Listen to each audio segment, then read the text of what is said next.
Hasta 1930 no existían los gobiernos de facto en la Argentina. Ese año las Fuerzas Armadas derrocaron al presidente Irigoyen y tomaron el poder por la fuerza. La Corte Suprema de Justicia de la Nación reconoció su régimen y le inventó un nombre. Lo llamó Gobierno de Facto. Desde entonces hubo en total 6 golpes de Estado y 13 presidentes de facto. Los militares nunca actuaron solos.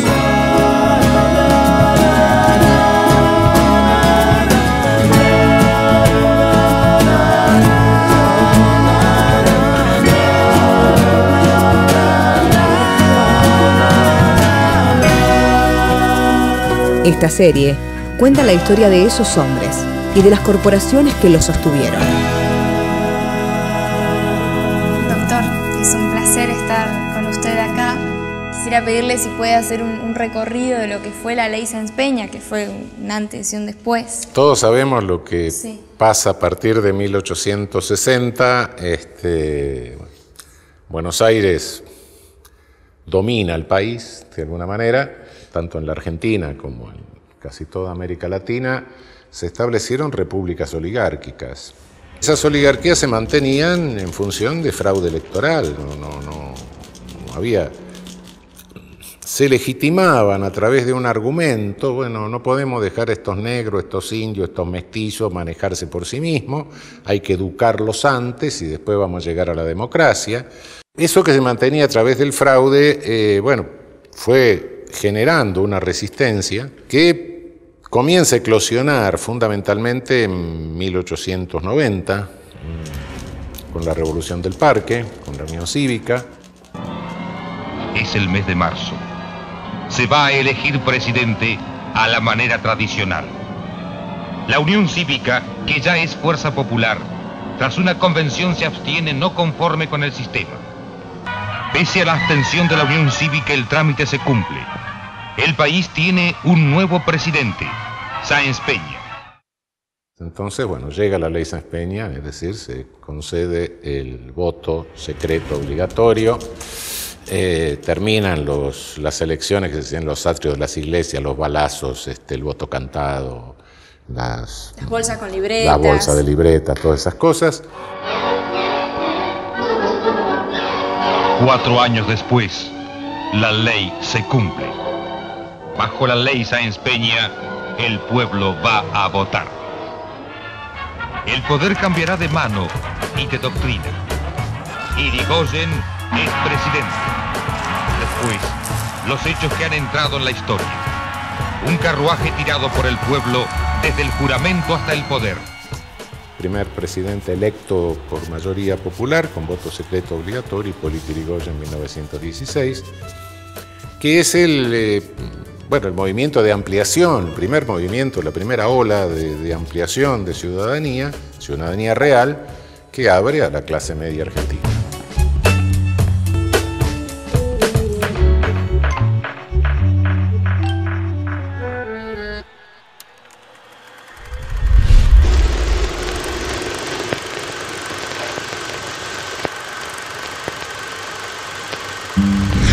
Gabriel, gracias por estar acá.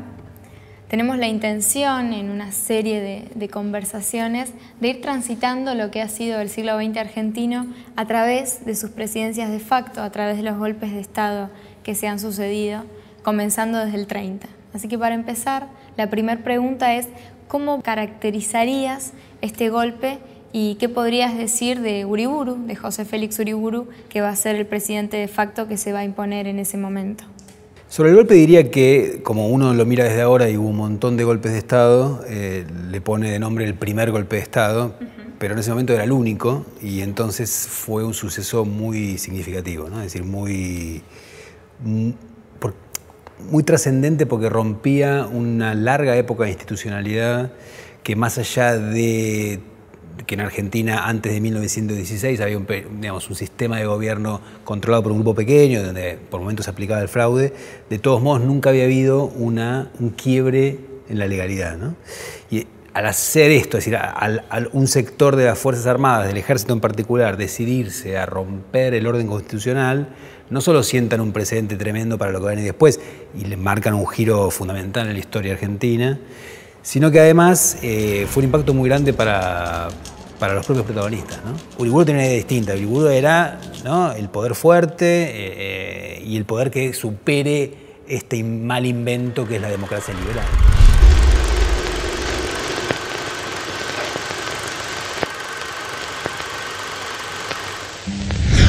Bueno, el golpe de 1943 es un golpe que los contemporáneos recibieron sin sorpresa. El golpe es tan desordenado que el día 4, momento del pronunciamiento, las Fuerzas Armadas indican al general Rawson como presidente. El día 6 a la tarde, si uno mira los diarios de la tarde, se podía leer el gabinete de Rawson que iba a jurar el 7 a la mañana, y el 7 a la mañana no jura Rawson, sino que jura el general Pedro Ramírez. Llega la noche, era una noche que había, según las crónicas de la época, mucha niebla, llega el general Rawson, y ellos necesitaban un general, que el general Rawson no era miembro del GO, Anaya tampoco era miembro del GO, o sea que en esta conspiración había algunos pocos oficiales del GO y muchos que no lo eran y que tampoco sabían de la existencia del GO. Estaban como participando con el GO sin saberlo. Sin saberlo. Esto era secreto en ese momento. Exactamente, claro. El GO era una organización secreta. Claro, hoy por hoy lo conocemos tanto que cuesta imaginar que en ese momento nadie lo sabía. No solo era una organización secreta, era una organización ilegal.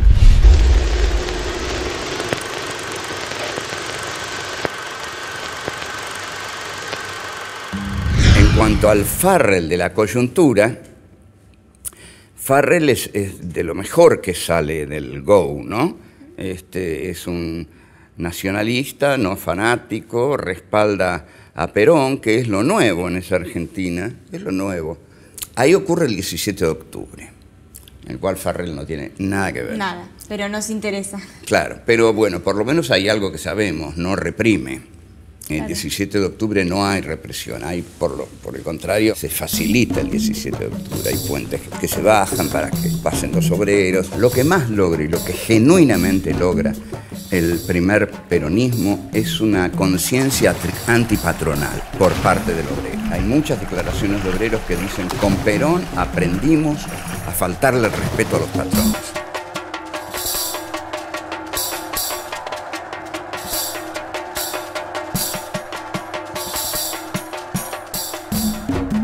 Uno de los puntos más salientes de Farrell, y que la historia no lo registra, porque estuve viendo algunos libros de historia, y quizá ni en mi historia del peronismo, sí, ahí lo debo haber puesto, pero en 1972, cuando Lanús lanza el Gran Acuerdo Nacional y está jugando ese ajedrez con Perón, varios medios periodísticos piensan: Farrell vive todavía, y lo van a entrevistar. Y Farrell se destapa con un gran respaldo a Perón en ese momento, ¿no? Como se está discutiendo esa etapa en el 72, irlo a ver al general Farrell era interesante, porque Farrell era un testigo de la época. Y ahí Farrell le da una gran mano a Perón, porque justamente en ese momento declara a favor de Perón. Y bueno, entonces ahí tenemos un Farrell... Un dato notable. Un dato notable de Farrell, que nadie creo que conoce.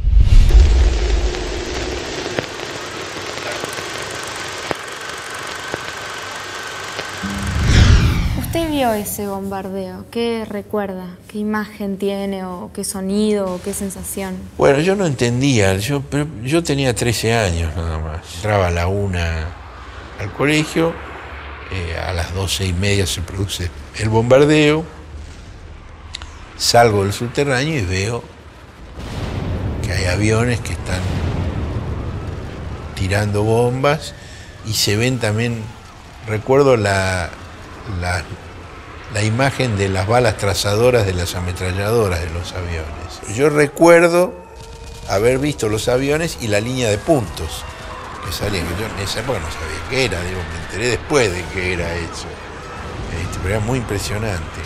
Y se veía, bueno, mucho humo,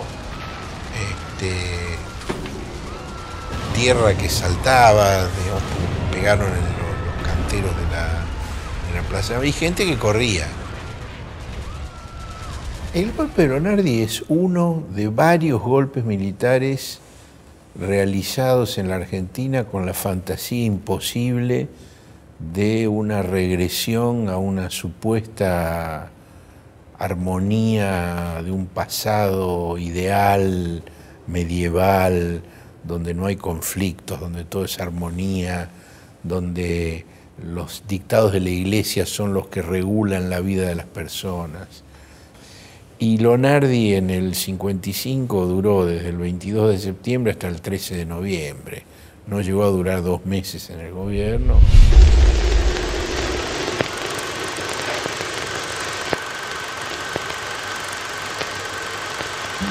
Buena parte de la disputa de la resistencia en esos primeros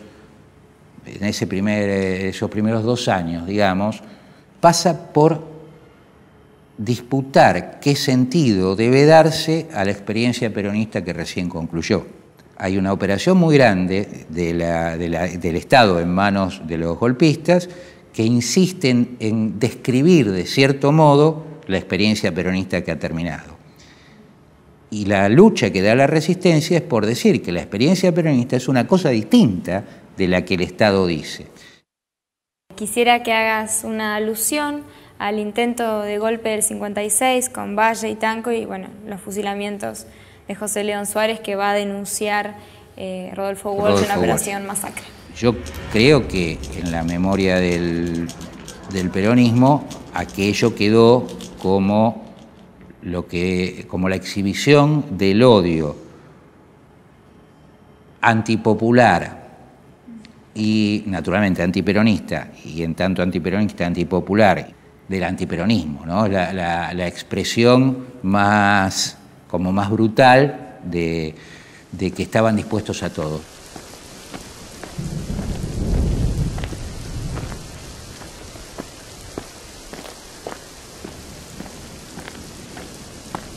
Por distintas causas, esos levantamientos fracasan, a Valle lo fusilan. A uno de los que van a fusilar, la mujer va a la Quinta de Olivos a pedirle a Aramburu que lo perdone y viene un conserje, un empleado a decirle: el presidente duerme. ¿En qué estarán convertidos mis viejos zapatos? Lo cual quiere decir mucho más que el presidente duerme. Quiere decir al presidente no le importa nada de lo que está pasando. Ni le importa, señora, que fusilen a su marido. ¿A dónde fueron a dar tantas hojas de un árbol? Ni le importa que maten en zonas embarradas, oscuras, siniestras, zanjas, a los 28, 29 militantes peronistas que mataron. El presidente duerme.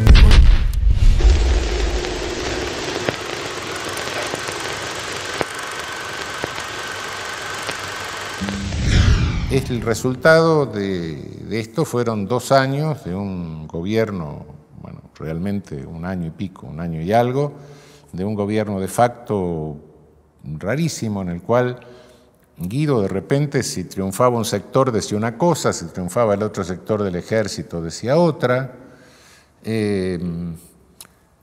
Por primera vez, por decreto ley, se reforma masivamente el Código Penal, en una reforma que después fue derogada 1 año más tarde, y finalmente llama a elecciones nuevamente con prescripción del justicialismo, y bueno, sale electo Ilia y segundo Oscar Allende, ¿no?, en la elección del 63. Pero sí, sin duda que fue un gobierno de facto, no cabe la menor duda. El propio Gianarte después renuncia a la Corte diciendo que se trataba de un gobierno de facto, ¿no?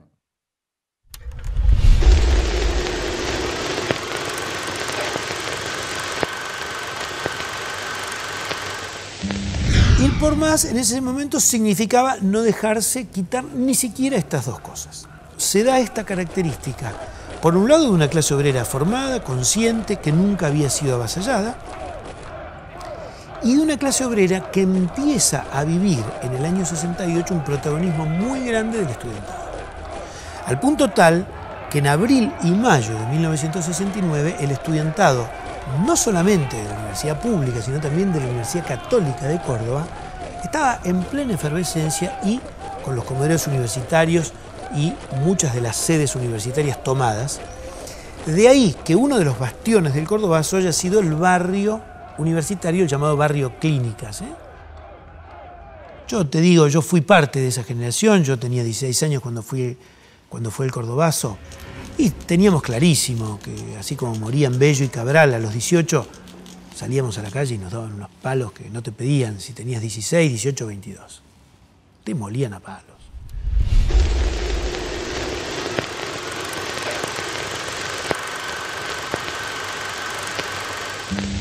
Y en esa presidencia de Livingston, ¿cómo afectó el hecho de que él se ocupara de hacer inteligencia? Livingston era un oficial no muy talentoso, a pesar de haber estado en inteligencia. Obtuso, reivindicador del gobierno de Onganía. Él decía que los parámetros económicos mostraban que había sido un gobierno exitoso, cosa que no contrastaba con la realidad. De todas maneras, él nombró un gabinete que lo pinta de cuerpo entero. Él tuvo libertad de acción para eso. Es decir, mostraba que tenía planes a mediano y largo plazo.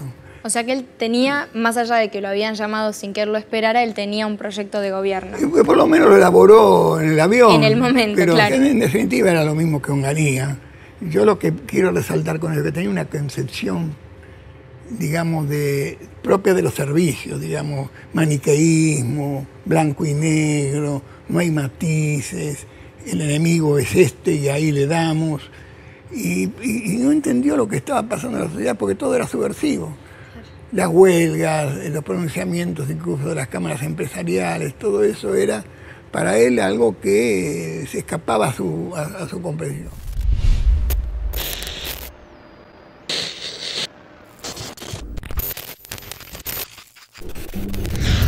Uno puede examinar a Lanusse como uno de los pocos militares de altos mandos que era parte de las capas altas de la Argentina. Incluso su familia tuvo, hasta unos pocos años después de su gobierno, una casa consignataria de ganado que estaba en el centro de Buenos Aires, en la City, Lanusse y compañía, y él en su graduación de oficial joven, en el año 51 participó del golpe de ese año, el 28 de noviembre, que fracasó y fue preso junto con los líderes del golpe 4 años hasta el año 55. Durante el gobierno de Lanusse va a ocurrir un hecho importante para la historia argentina que fue conocido como la masacre de Trelew. Esta masacre fue la represión de un intento de huida que se había producido en la cárcel de Trelew, por paradoja de la historia, la cárcel donde había estado preso Lanusse del 51 al 55, y en esta cárcel había un gran número de presos políticos. La fuga que se produce en agosto del 72 lleva a un pequeño grupo a poder tomar un avión en el aeropuerto de Trelew y dirigirse a Chile. Son los máximos jefes de las organizaciones guerrilleras. En cambio, la gran mayoría de los que pensaban partir con ellos, militantes de las organizaciones guerrilleras revolucionarias, se quedan en la cárcel. A los 2 días, algunos de los que habían sido detenidos en la fuga y que eran militantes de de las organizaciones guerrilleras mencionadas son fusilados en un falso intento de fuga, y esa masacre en la que mueren hombres y mujeres, militantes peronistas y de izquierda, provoca una muy fuerte reacción en el espacio público, porque se entiende como un acto represivo deliberado ante prisioneros rendidos y es fuertemente repudiado por el país.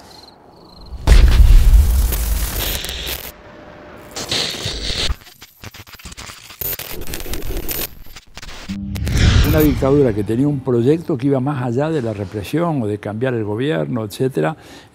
La represión y el terrorismo fue instrumental para la creación de un nuevo tipo de sociedad. Y en todo ese entramado, la figura de Videla, una figura central. Un Videla que hasta el último suspiro de su vida se mantuvo firme en su creencia de que eso era lo que debía hacer. Y el hombre murió absolutamente convencido de lo que estaba haciendo. O sea, demostró ser realmente un fanático, un sectario, un hombre que con poder utilizó el poder de una manera implacable para eliminar cualquier vestigio de resistencia. Porque acá un error muy grande sería que caer en la tentación de decir, bueno, estamos en presencia de un monstruo, ¿verdad? Y por lo tanto, muerto el monstruo, desaparece, digamos, la monstruosidad. No es el caso. Todo esto también van a jugar un papel fundamental los medios de comunicación, que son quienes van a ir construyendo diariamente un sentido sobre lo que está ocurriendo. ¿De qué rol hablamos con los diarios? Bueno, el rol de los medios no solo fue muy importante, sino que fue cualitativamente distinto de lo ocurrido en dictaduras anteriores. Yo creo que lo que ocurrió es que se hicieron socios de la dictadura, cosa que no había ocurrido en las dictaduras anteriores. A partir del proyecto de papel prensa, Clarín y La Nación empiezan a concertar su política con la dictadura militar y entonces terminan siendo lisa y llanamente voceros de la dictadura militar.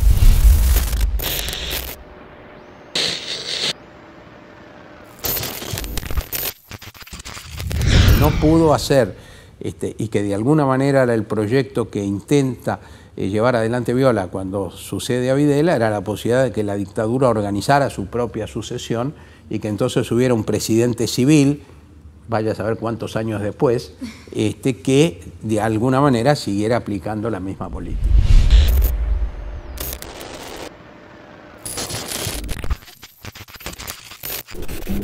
El general Galtieri se formó en la Escuela de las Américas. El Comando Sur, la Escuela de las Américas, es una escuela que tomó todos los esquemas de represión que se habían utilizado en el mundo, en las guerras coloniales, en toda la situación. El general Galtieri, Leopoldo Fortunato Galtieri, es uno de los mayores responsables, no solo de crímenes de lesa humanidad en este país, sino de crímenes de lesa humanidad en el exterior.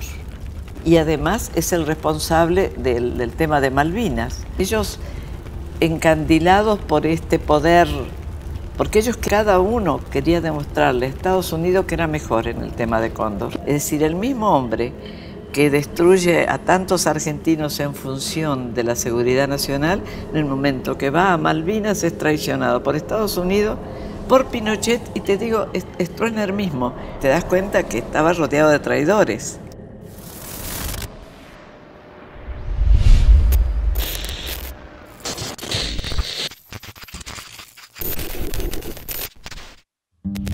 Viñone aparece vencido, es un general vencido. Yo tengo muy presente su primera aparición televisiva diciendo el que esté en condiciones que tire la primera piedra o cosas por el estilo. Es un general que no muestra la potencia necesaria como para mostrar que está al frente de una transición firme.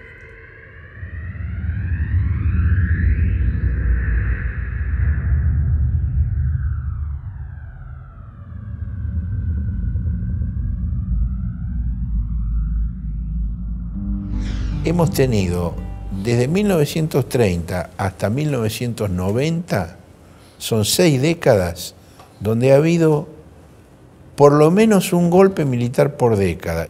Y todos los golpes exitosos han tenido como derivación, como salida, una restauración política sobre bases liberales, salvo el golpe del 43, cuya salida es el surgimiento del Movimiento Nacional y Popular liderado por Perón.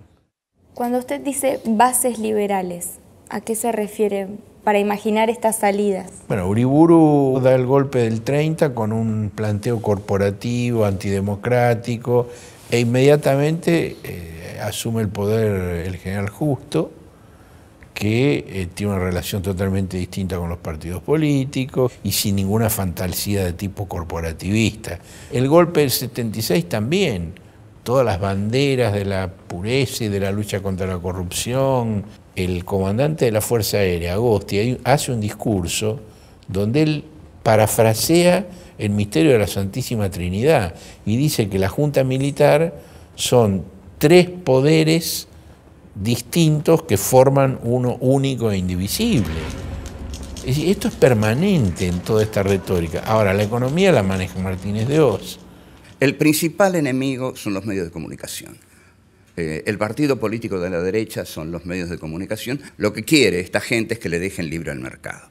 Si le dejan libre el mercado, se lo devoran y el mercado es de ellos. Al ser el mercado de ellos, el mercado es antidemocrático. Y lo que quieren para devorarse el mercado es que el Estado no intervenga. Entonces, mercado libre y Estado mínimo es todo lo que piden fundamentalmente la derecha. ¿Acepta usted por esposo al Y aquí señor es donde entra Juan Francisco también de Castro? el entretenimiento. Sí. La represión a través del entretenimiento, ¿no? Porque la represión no es castigo, palos, torturas, no. La represión es goce también. Sí. Yo te someto, te reprimo, dándote lo que vos creés que te gusta más. Pero yo ya te convencí de que eso te gusta más y de que no hay otra cosa. Entonces se crea personajes como Doña Rosa, que es tan tonta como quiere el emisor que lo sea. Entonces dice, yo hago televisión para Doña Rosa, que bueno, es una mujer muy sencilla. Mentira, Doña Rosa puede entender cualquier cosa. Entonces, si a Doña Rosa yo toda la vida le doy lo mismo, va a ser toda la vida Doña Rosa. Pero en toda persona existe un quiebre en algún momento de su vida.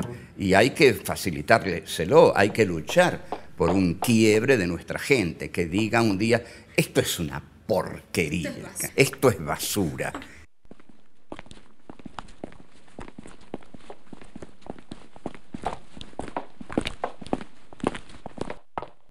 La política de memoria, verdad y justicia son de una importancia notable. Todavía es mucho lo que hay por avanzar. Todavía hay algunos lugares en el país donde se piensa que la dictadura no pasó por ese pueblo, ¿no? Entonces, esa historia de cada una de las ciudades y de los pequeños pueblos de la Argentina durante la dictadura militar todavía está por construirse, pero me parece que estamos avanzando mucho en ese sentido. Yo quiero rescatar el papel que ha tenido la parte significativa de la sociedad argentina. Las madres son significativas. Las madres, las abuelas, los organismos son decisivos a la hora de la estructuración de un relato, de una política, de la consecuencia en la búsqueda de un logro. Bueno, en este marco yo te quiero preguntar cómo ves estos últimos 10 años enmarcados sobre todo en un proceso a nivel latinoamericano Claro. y no solo Argentina. Primero, digamos que yo quiero marcar el hecho de que en este país, a diferencia de cualquier otro, se ha logrado enjuiciar y castigar a los culpables de la represión y del genocidio. Y esto es un logro extraordinario que yo quisiera que no pasara desapercibido, porque vuelvo a repetir, no son sino poquísimas las democracias en donde esto se logró. Yo digo que coloca a la democracia argentina desde ese punto de vista a la vanguardia mundial. Y somos un ejemplo para todo el mundo, ¿verdad? Juicio y castigo a los represores.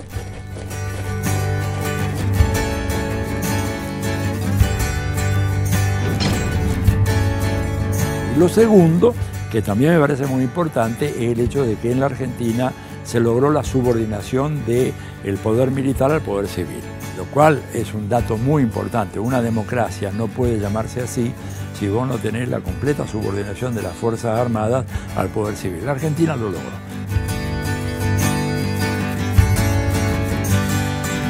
es decisivo.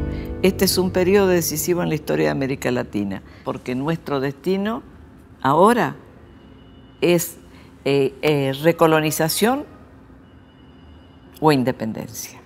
Así que tenemos un camino que tenemos que enfrentarlo sabiendo de lo que se trata. El pueblo quiere saber de lo que se trata.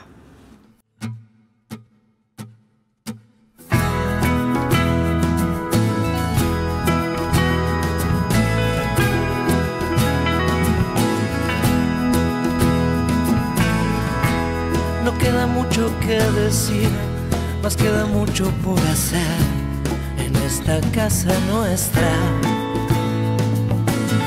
Primero dejar de matar, segundo dejar de mentir, y por algo se empieza. Y el viento del sur nos hará temblar, y las ventanas del frente se abrirán, y la ciudad será un poco nuestra. Y las ventanas del frente se abrirán, y la ciudad será un poco nuestra. El cielo nos verá baldear, el patio y las plantas regar en esta casa nuestra.